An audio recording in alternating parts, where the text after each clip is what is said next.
ঢাকা বিশ্ববিদ্যালয়ে যখন পূর্ব plan inter first year থেকে আমার পরিচয় দেই, এই পরিচয়টা আপনার জন্য জানা এই জন্য জরুরি যে বাংলাদেশের সামাজিক প্রেক্ষাপট, এই যে শাপলা শাহবাগ মাঝখানের একটা অবস্থান, এই জন্য আপনার জন্য হেল্পফুল হবে।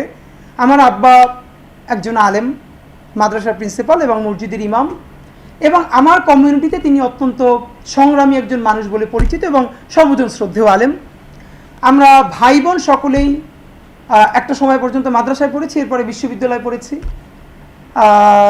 এই কথা বলবার কারণ, ফাঁকে যেটা বলে নেওয়া দরকার, আমার আব্বা শুধু আলেমই অত্যন্ত রক্ষণশীল একজন মানুষ। আর মানে ইসলাম প্রশ্নে তিনি যতটুকুন বোঝেন এখান থেকে তিনি সরতে রাজি না, তিনি যতদূর জানেন ওটা মানার জন্য সর্বোচ্চ চেষ্টা করেন। তো আমার আব্বা কোনোভাবে আমাকে বিশ্ববিদ্যালয়ে পড়াবেন না, তার ইচ্ছা আমাকে আল আজহার ইউনিভার্সিটিতে পড়াবেন। ছোটোবেলা থেকে আমি আরবিতে ভালো ছিলাম, এই স্বপ্ন আমার মধ্যেও দীর্ঘদিন মানে তাড়িত হয়েছিল। ইন্টারের প্রথম দিকে একটু একটু চিন্তা আসতে শুরু করলো যে তাহলে ভার্সিটি পরীক্ষা দিব কি দিব না।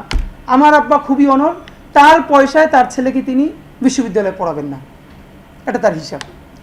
তো একটা গল্প আপনাদেরকে বলি, আমি যখন ইন্টারমিডিয়েট পরীক্ষা দেই তখন আব্বার হঠাৎ চিন্তায় পরিবর্তন ঘটলো। একটা শর্তে তিনি আমাকে বিশ্ববিদ্যালয়ে ভর্তি কোচিং করতে দিবেন, মানে ভর্তি হতে দিবেন।